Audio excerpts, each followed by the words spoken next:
I forgot my sheet. That was good. I forgot my sheet. It's all good. All right, let's do the injuries. Forgot my thing I just wrote down for the last 10 minutes we met on it, so let's go rogue memory right here. All right, so let's see what Mike's, see if I can alter it.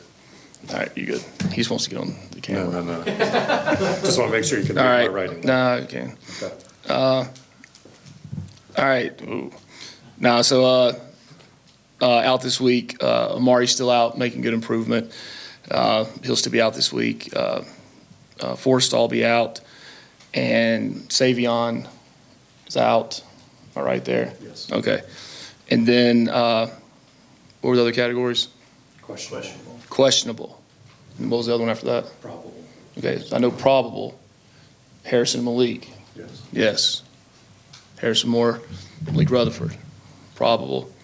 All right, and then questionable, we have Jai Gilmore, questionable, and Matt Alexander, questionable. So that's it. Didn't miss anybody. And even forgetting my sheet, I was good. So thanks, Mike.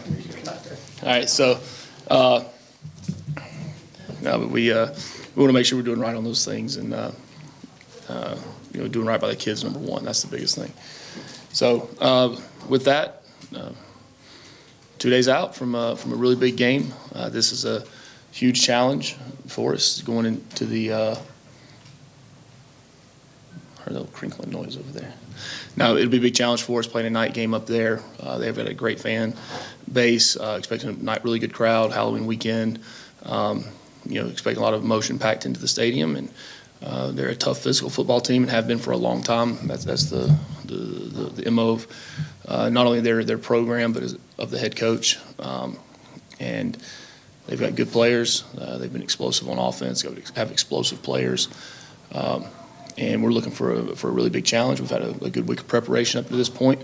The team's excited and excited to go compete against a good ACC opponent. Questions? I'll start by asking you about Jason Moore. One of you guys have been here. Did you see that little belly thing he did? Yeah, he talked about it. I made him do it in the team meeting the other day when he came in. I was trying to learn it and trying to teach me, and I don't have the wiggle. No, go ahead. You always talk about being a tech man. I would imagine he sort of embodies all that, right? Yeah, J-Mo, I think it was probably when I had just come back here, and we had a camp, a summer camp, and he came in. It was getting ready to go into his senior year and playing offensive line, and I just thought he would have been an outstanding candidate to be able to get here as a walk-on, and he made that decision to come here, and he was on the offensive line for a little bit, and then we needed some help on the other side of the ball, and we moved him over there and really found a home there. And, you're talking about a guy that's worked multiple jobs to support himself, and while he was a walk-on, paying his way through school, just affects everyone on the team in such a positive manner. Everybody pulls for him. And now he's really carved out a good role in this football team on the defensive line for a couple of years now. And he was on some special teams 3 years ago and worked his way into playing a little bit and then playing more, and then is in a starting position on the defensive line, and he's earned that. It's not by default; it's what he's earned, and to go through that journey that he's been through and be able to have success that he's had, really, really bright future for J-Mo. Coach, I want to ask you about Ethan McKinney. He was recently announced as AC Lineman of the Week. Just what have you seen in terms of him and his progression and how well he's been playing? He's been playing good football, really good football. Ethan's Ethan's special to me, just because of the length of time that I've known him. Obviously, I know his mom. We were in school together here. She was an outstanding basketball player, and he's got an entire family of athletes.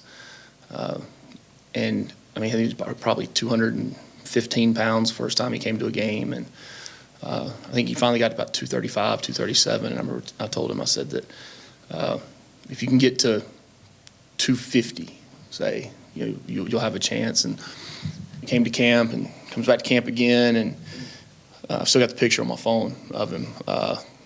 me and him standing next to each other, and I think he might have been 245 at that point. And it was just a really good skill set, and offered him. And as we went on, he committed and didn't take any other visits. And then towards the end of his senior year, it really started blowing up a lot. And we go in that first game. I think it was Louisville 3 years ago, and had some rough spots with the guy that was in front of him, and we throw him in the game. And as a freshman, a true freshman playing O-line, specifically left tackle, you're really just going off of ability, athletic ability, and you really don't know what you're supposed to be doing. Just stay in front of the guy and move the guy, right? Well, then as you start to learn more and more about the game and the position you play, now you really realize how much you don't know, and then it starts to slow you down. And he played, I think he started 7-8 games as a true freshman at left tackle, and I knew then he had a really, really bright future. And then as a sophomore, he started to get last year he got banged up, and missed some time early, and just now the mental things start to happen. Start to weigh on you, and worked hard to work through those things. And fortunately, we were able to redshirt him last year, so now he's really sitting there. He's playing his second full year and really third year overall as a sophomore at left tackle, and been playing really, really good football. Been super consistent all year, run and pass. Just been a rock there for us. And the mentality he comes out with every day. I mean, he's matured so much. Love Ethan. Love what he's about. Love his family. And he's going to continue to have a bright future because he's going to continue to improve a lot. I'll mention something you didn't mention in your injury report, Akilo, and you brought him back. I didn't forget. No, I know. I'm just saying, you brought one of the things you talked about when you brought him in was trying to improve the pass rush inside and get more. And you talked about J-Mo having sacks, Jordan, Matthew has had some, and Akilo. Can you just talk about kind of that group and they're getting that inside pressure finally and getting sacks from that Yeah, group? I mean, it's something we've been working on a lot. I think everybody knows the work we've been putting in to get those, and whether it's individual techniques and strain and effort, or schematic things. But at the end of the day, to be able to get sacks, it's about not just giving effort, it's about the second efforts and the third efforts, and the strain. It's not easy to pass rush. And that's something that takes a lot out of those guys, especially when you're working bull rushes inside and different things. And we've been able to be more effective with it. We've been able to affect the quarterback.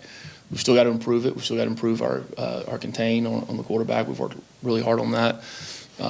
Muddying up those gaps up front, and I've been really pleased with those guys, with their improvement, and I still feel like we have a long way we can go. And Akilo's been really a force with that, with being out 3 games. I think 3 games. I think production wise for a defensive tackle, production wise with pass rush, sacks, TFLs, I think he's still one of if not the top of the position right now. So excited that he's back.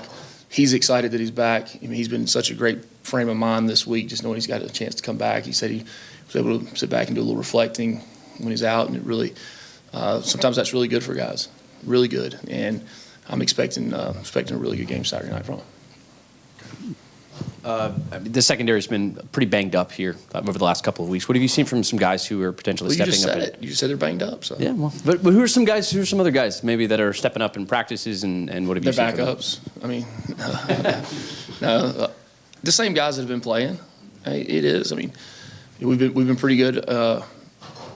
Savion went down the first game, so we didn't get much out of him, and he's getting close, guys. I mean, to being back, so he's out there starting to get reps now and do things, and but the safeties have been pretty much the guys that they are, but the corners, and look, it's part of football, part of the position. I mean, Amari will be down another week or so. We got week or so, and who else?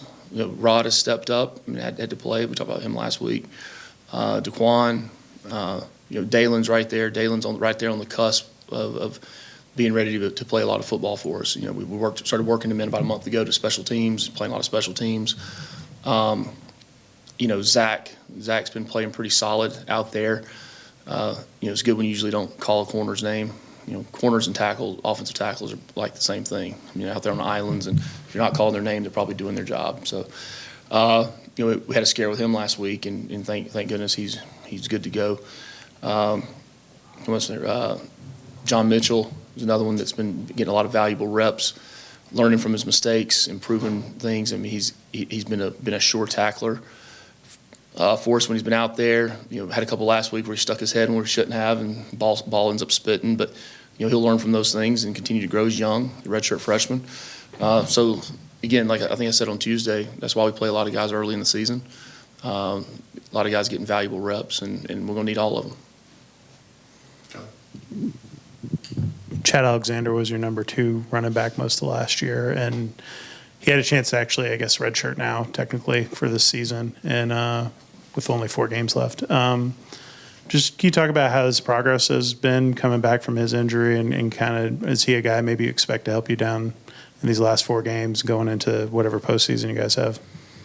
Yeah, first off, I'd like to compliment you on doing a good job with the guys that are no longer on the injury report.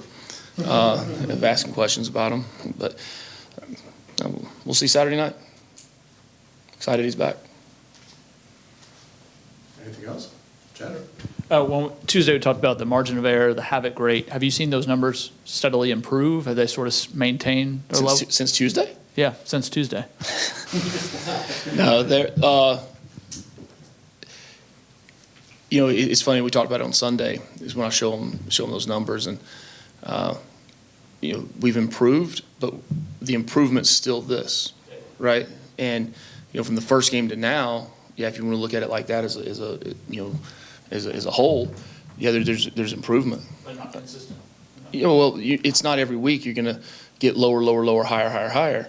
But they're going in the right direction. A lot of it depends on the plays played. Right. Well, that's why it's a percentage. That's why it's not just total. And that's the thing I like about it, and why I like using it. Because whether you play 60 plays in the game, 55 plays in the game, or 95 plays in the game, it's going to give you a true look at that. And I look at that in production on defense, production on offense too. I don't care how many TFLs somebody has, or how many pass breakups. Well, how many plays are they playing? What's the percentage of time they're out there that they're actually impacting the game? And then we put it all together in the offense, defense, the havoc, and the margin of error.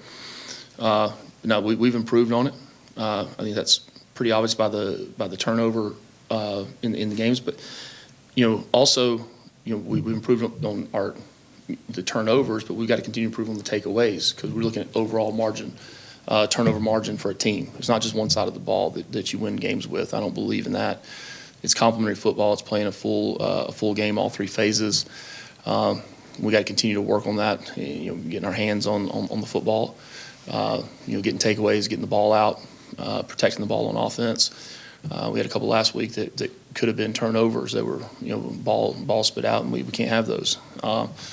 So, I think defensively the pass breakups have improved over the last really 3 weeks.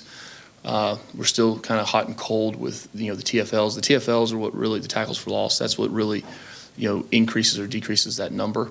Because you can look there and say, okay, well, on offense we didn't give up a sack this game, but we had 5 or 6 TFLs. Well, in that category, it's the same. It's sacks and TFLs combined.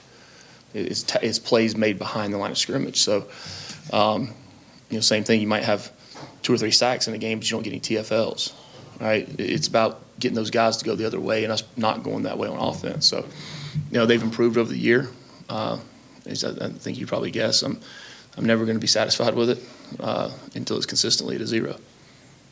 So, how can you quantify how important Haynes King has been for this program in terms of setting? Do I need to? Well, setting. So having someone in that leadership position with the maturity that he's developed here, and his toughness and all that, and how that trickles down through your team, like having that at the top, and what that's kind of meant to building what you want to build here with this program. Yeah, he's the quarterback, so he gets the, there's going to be more stories written about him. There's going to be more things said about him because he's the quarterback. It's the nature of that position, right? But there's 50, 60 other guys on the team you could write about and talk about that are the exact same, as far as their mindset, their toughness, their will to win, putting the team first, all those things that we talk about with him. He just happens to be the quarterback and be the tip of the spear, I guess you'd say, for the for what we are. I mean, and deservingly so. Deservingly so. I think the first words that come out of everybody's mouth when they talk about Haynes are the toughness and the grit, but that's a given. We know that, right? You know, it's time people start talking about, you know, what a complete quarterback he is too. Ability to run, throw, lead, get everybody set. You know, the amount of times that, you know, I'm looking at the clock every play and that thing's ticking down and I'm standing right there by the official. 4, 3, and that was about 2 years ago. I think we were playing Miami, and I'm sitting there and he gets to one and I bang the timeout and he comes to the sideline. He goes, I was going to snap it. So now I sit right there and I'm like, and sure enough, I mean, I'm like, boom, there's the ball. I'm like, so there's a there's a sense of comfort that go hand in hand, right? You know your players, the players know you. You know your coaches know you, and that's what continuity does. That's what, you know, keeping players in your program and retention does. It allows you to build that rapport with guys, and now when you're on the field playing, it's everybody playing together as one, right? Because you feed off each other. It's no different than a guard and a tackle playing next to each other for a lot of games. Same with the head coach and the quarterback. Now you have to manage the game. Anything else? Elijah? Just wanted to ask you, Coach, just about the defensive line. Just your thoughts on how it's been performing. You just talked about Jason Moore, but obviously Montreal Bradford's having a pretty good year for you. Leads you with 2.5 sacks. You got Joey Vandenberg, who's been impressive as well. Just overall thoughts on the D-line. Yeah, you know, I've said it. You know, I think early in the season, you know, a lot of people were saying, well, you know, we got to get more sacks, we got to get more TFLs, and look, I agree, I want those too, right? But I also want to stop the run. I want to be able to do this. I want to be able to, you know, clog up the gaps. And you know, we were very hot and cold early. You know, we had, you know, we were okay, then we weren't good, then we were, you know, good, but I've seen the last 3 weeks consistency, and that's what I'm looking for. I'm looking for consistency. I'm looking for how they play every play. You know, how are they using their hands? How are they getting off blocks? And I think that's what it was early on. There was, I know. I mean, there was a lot of times we would be where we're supposed to be, right? Playing the block the way we're supposed to play it, but all right, now where's the overlap in the defense? You know, where are we getting off the block and shedding the block, getting to the ball carrier so it's more than one person? All right, if we, you know, if we're in our gap, but that gap's getting expanded and getting widened, and now it's the one person that has to fill the gap. There's a lot of room in there. So being able to constrict the areas, the running lanes, being able to compress the pocket, they've made improvement again, but every week needs to, you know, continually see an improvement. Right? You're either getting better or worse, and that's as a football team. Right? That's by position. That's by side of the ball. Right? You're not just going to stay the same as they've been good. You know, so that's why I'm always saying, well, it's either this or it's this or it's this. You know, you don't just stay the same. You're always getting better or worse, and I think the position as a whole is improving right now at the right time. Coach, something we've seen kind of in road starts specifically is just a bit of a slow start. How have you addressed that with the team? You've been a definite half-empty guy today. You're usually a half-full guy. You really are. You're usually half-full. Yeah, I am too. So, give me some details. Just Colorado. I mean, you go all the way back to week 1 if you want to. I mean, We were moving the ball really well, but we just did. Thanks, Kelly. I forgot. And then I forgot that's what happened. Wake Forest, Duke. We played like crap. But slow starts. I mean, like, how do you address that? Is that something that you can address? Or? We asked this we talked about this 2 weeks ago, didn't we? Mm-hmm. What'd I say? Battery charger. And if that didn't work, it was going to go to a what? Cattle prod. The cattle prods have been used. No, I mean, it's by no means do you go into a game and say, hey guys, let's play it safe. Let's conserve our energy. Let's go out there and just make sure we can last and make it to the foot. So just, you know, don't give too much early. We'll come in at halftime and give you some gummy bears and some Powerade and get you some energy, and then we'll go. Not at all. But yeah, I want to start fast. Yeah, I want to play fast in the second quarter. Yeah, let's come out in the second half and play fast. it's very interesting, though, when you look at the season as a whole, what quarters we actually have played the best in. If you start out fast, or not if, when you start out fast, inevitably the next week the question is going to be, how do we continue to keep it going in the second half? All right? How do we finish better? So, but look, from my standpoint, every quarter, every half, every drive we have should be better than the last. Yeah, I want to start out fast in that second drive. I want to be faster than that. All right, I want to be better than that. Same on defense. I mean, I think in the first quarter we've given up 16 points in the first quarter this year. All right, so we've started fast on defense. So what's the reason of that? We've given up 16 points. Well, then second quarter, we got to play better in the second quarter. So as a whole, as a football team, there's ebbs and flows. That's always going to be the case. Even though as a coach you don't want it, you coach to not have those. But at the same time, it's complementary football. I keep saying that, right? There's going to be times, and I hate to say it, that the offense might come out and the defense has good players too, or the defense has good coaches. Maybe it's not mistakes. First game of the year, that was on us. Second game of the year, first year, that was on us, right? Can we execute better at times? Yes. Other times they have good coaches and schemes they've put together, and a couple of those games, the opponent we were playing had a bye week the week before. That's been a very big thing when you look at it. You look at the bye weeks that come in front, and then the execution. You got to ask him. He's about broke the door when he went out. It was red. So that's a big part of it. So how do we go and say, okay, well, the team we're about to play had a bye week the week before. They had a little more time for their players to get repetition on what we're doing. Well, how do we combat that? That's something we've looked at and said, okay, it happened twice now, so we got to have an answer for the next time. Long answer, probably didn't answer what your question actually was, but how do we combat it? Battery chargers, cattle prods. We'll end on that. There you go. Is that it? All right, guys. See y'all. Appreciate it. Go Jackets. Go Jackets.